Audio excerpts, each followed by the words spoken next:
Our next presentation is, we're going to receive a presentation regarding the San Mateo County 21 Elements Affordable Housing Nexus Study. And I'll give this to Connie Jackson, who will introduce Josh Abrams. Thank you, Mr. Mayor, members of the council. As you know, San Bruno, like our fellow cities in San Mateo County, participated in the county coordinated 21 Elements program, which started with the update of all of our housing elements, which has now been completed by San Bruno and others. And as this process has moved forward, a next order of business is a thoughtful review of a number of issues associated with the urgent imperative in all of our communities to develop and provide for affordable housing. Mr. Abrams, who's going to be speaking tonight, is a contractor to the county who's coordinating the 21 Elements program. And the presentation tonight is on the work that that program is doing around housing nexus evaluations, commercial linkage, and affordable housing impact fees. This is one of the strategies that others in the county are using to promote the development of affordable housing. This is a broad area. There are many different topics to be considered, and our intent tonight is to provide you with a background presentation to this important topic.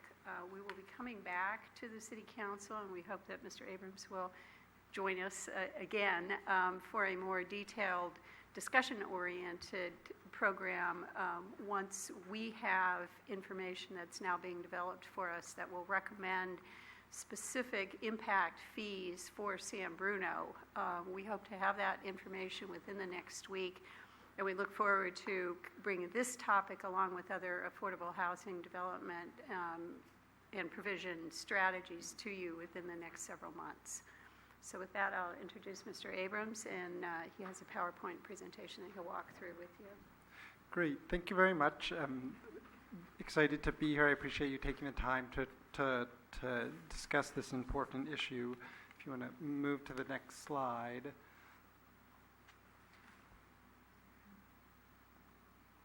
Did it advance? Next, no.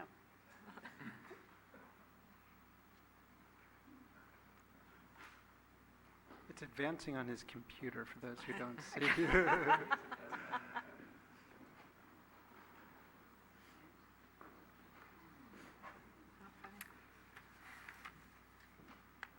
Why don't you go ahead and okay, great. Why don't I?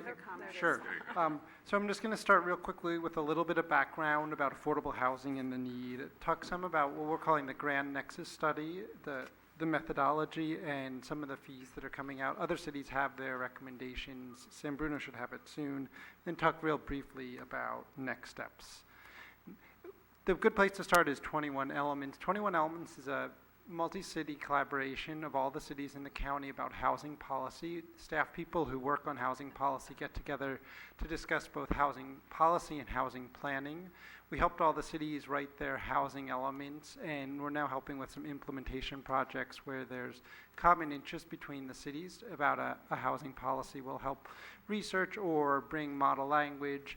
So this, in the next year, we'll be looking at policies to promote second units, anti-displacement policies, and of course impact fees and short-term vacation rentals.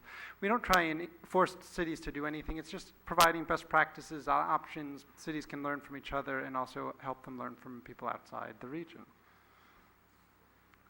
So there's a couple of trends that really bring affordable housing to the forefront. And rather than talk about the percentage increase in housing prices, a different way to think about it is actually look at one sample San Bruno home.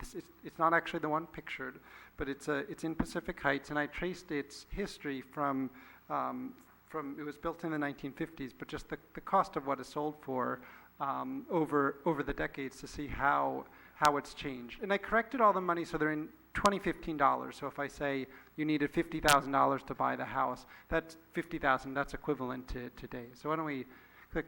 In 1975, it's as far as I could go back, and I kind of had to triangulate there. the home sold for the equivalent of $187,000, and you could make $50,000 basically and buy a home in San Bruno. And then what you see is over time, from 1990, you would need, so back in 1975, a teacher could buy a house just on one income. By 1990, a teacher or a lot of professions wouldn't be able to buy it. You would need to be a two-income house. So by 1990, for the same house, you would need to make almost $120,000. And more recently, it's jumped up to $200,000. You would need $200,000. So that's one of the trends that's driving the interest in the concern about affordable housing, this rapid increase in prices or a steady increase over time. Another trend is the loss of middle-income jobs. We've had a great economic recovery, which is really good, but you see the jobs in red are middle-income jobs, and they both crashed the hardest during the recession and have recovered the least post-recession. So we're producing a lot of high-income jobs and a lot of lower-income jobs, but in the middle, it's getting harder to find middle-income jobs. And then the third trend is there's a fair number of constraints on affordable housing policy. The inclusionary housing was limited, so you can't apply it to rental development. And with the loss of redevelopment agencies, you lost a lot of funding also for affordable housing. So that's one of the things that's driving the interest in impact fees. So what we did, one of the interests is in impact fees, and in order to do an impact fee, you have to do a Nexus study first. A Nexus study looks at the relationship between the new development and the need for new affordable housing. Typically, each city would do its own Nexus study. Each city would work in isolation, and through 21 elements, we gathered all the cities together that were interested and had them all jointly hire a consultant to do Nexus studies. So each city got their own individual report based on city conditions, but because the economies of scale, the cost, rather than being probably closer to $50,000 or $60,000, each city paid $15,000. So with the good deal and with the need for affordable housing, you actually see really great participation. This is a list of the cities that participated. A couple of cities did their own, and all the cities, except for the small towns where there's really no new housing or new job growth, ended up participating. If you want to do the next slide. So of the over 700,000 people in the country, all but 23,000 will live in either participating jurisdictions or jurisdictions that already have impact fees. And one more. Just graphically, it's 97%, so that's about what it looks like. It's a very strong movement towards the use of impact fees. So I'm going to go over some impact fee basics. The idea with an impact fee is it's a charge on new development to fund capital infrastructure, in this case, affordable housing. So all new housing or jobs would pay a charge. The fees would be paid, they'd go into an affordable housing trust fund, and that money would be used to build new affordable housing. And if you can click one more time, before that can happen, it's legally required that you do a Nexus study that documents that relationship and shows exactly how much you can charge.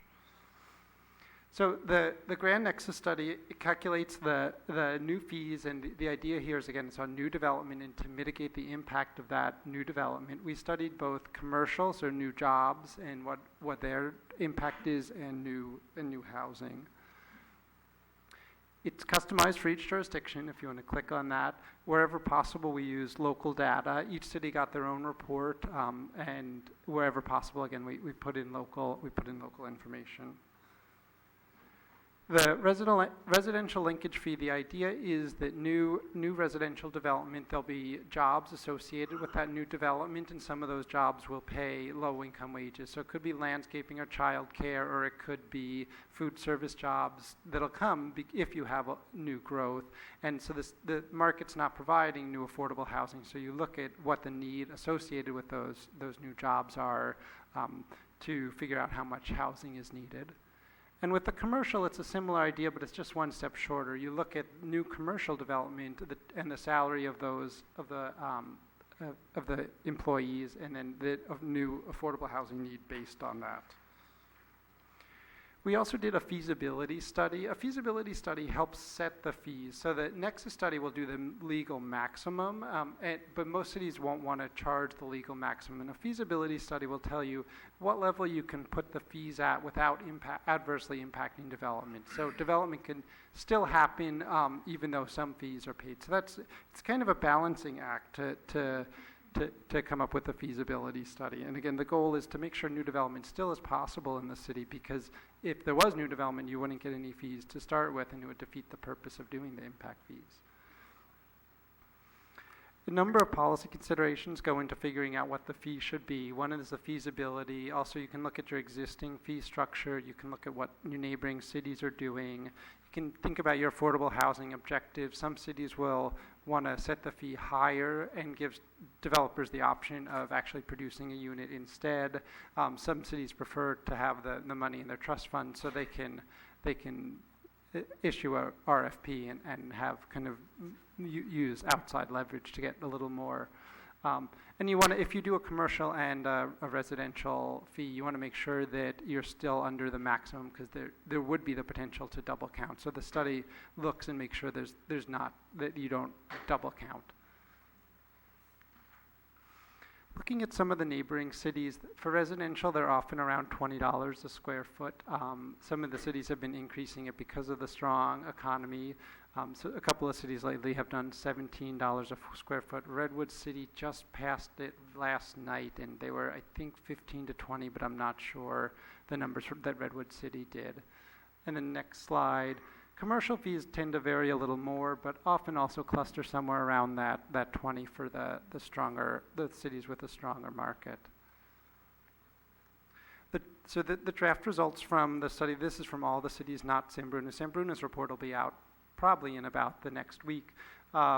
But the maximum fees tend to be pretty high, up to $80 for residential, but the recommended are a lot lower. They're often kind of in the $15 or $20 or $25 range, in a few cases up to $50.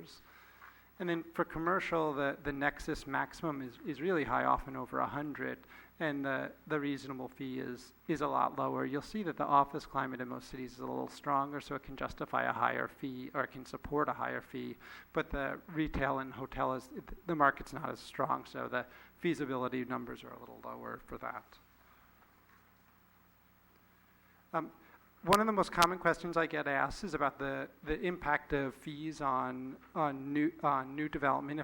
If the builders will just push those prices, if they have to have an additional fee, if they'll just push it on to homeowners and increase the price of housing for everyone.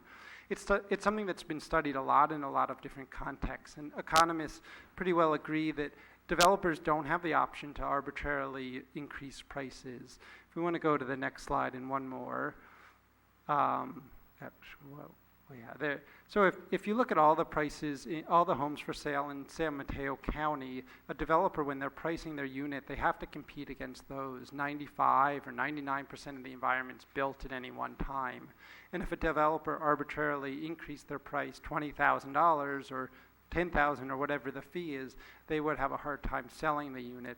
The developers have already built in the maximum price that they can, because they're good business people and they're not going to leave any room on the table. So what happens to those prices, what happens to those fees, where do they come out according to the economists? They come out in land prices, and I'll go through a real simple model. So assuming that the retail price for a house, and the sales price is $100, and that's obviously determined by the market, so that's a fixed. What a developer will do is they'll look at their construction cost here, $40, and their desired profit, $10.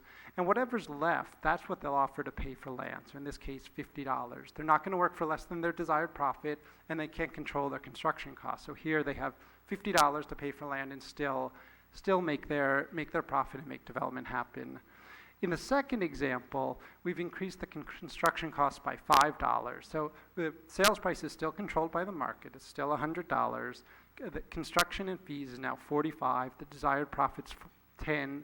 So now the developer can pay $45 for land. So they can't push it off into the sales price, but you do have a concern that if your fees are too high, you can impact development. Developers just won't be able to buy land if the fees are too high, and they won't be able to compete. That's why it's really important to do that feasibility study. That tells you where to set that price. Is it $5 or $10 or $20? Where can you set it and still have developers able to compete, buy land, make a profit, and sell their homes? And then cities are moving forward very quickly. I mentioned that Redwood City adopted impact fees or moved forward with impact fees last night. A number of other cities in the next couple of months will be considering it. I don't know how it'll turn out. That's to be seen, but it's at least on the agenda of 6 or 7 other cities in the next couple of months. And in terms of San Bruno, the next steps, well, I guess it's obviously to wait and get the results from the report. And I should say a separate firm, Kaiser Marston, is doing those reports, but they should have the results out real soon. And then evaluate and to decide what the housing policy is that makes the most sense for the city. 21 Elements is here. 21's goal is to help support jurisdiction. So if there's a way that the city, the 21 Elements can be of assistance, will continue to help. And with that, I'll answer any questions. Thank you. Any questions for Josh?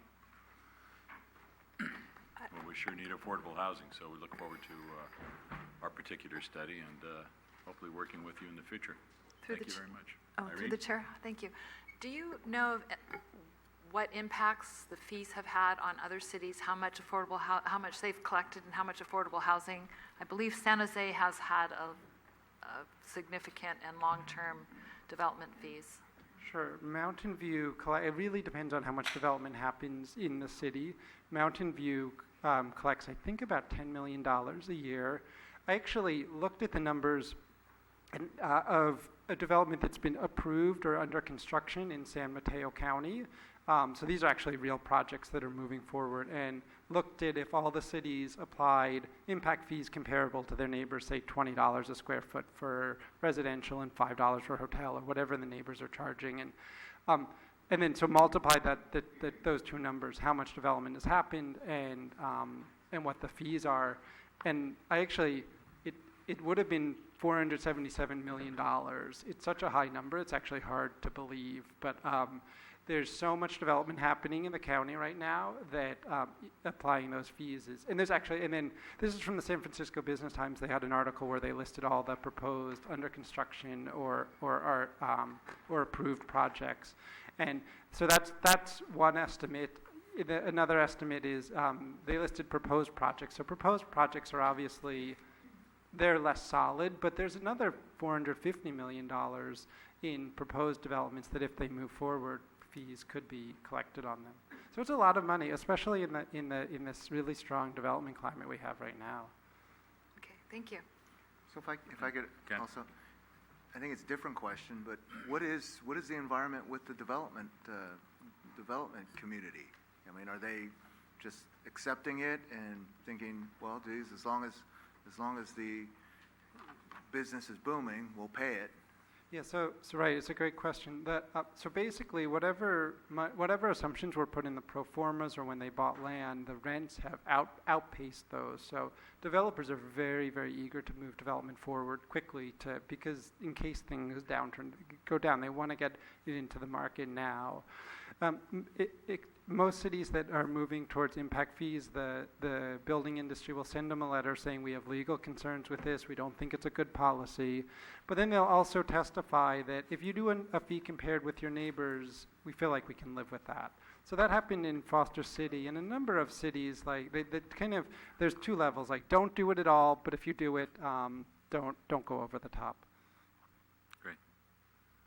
All right. Thank you very much.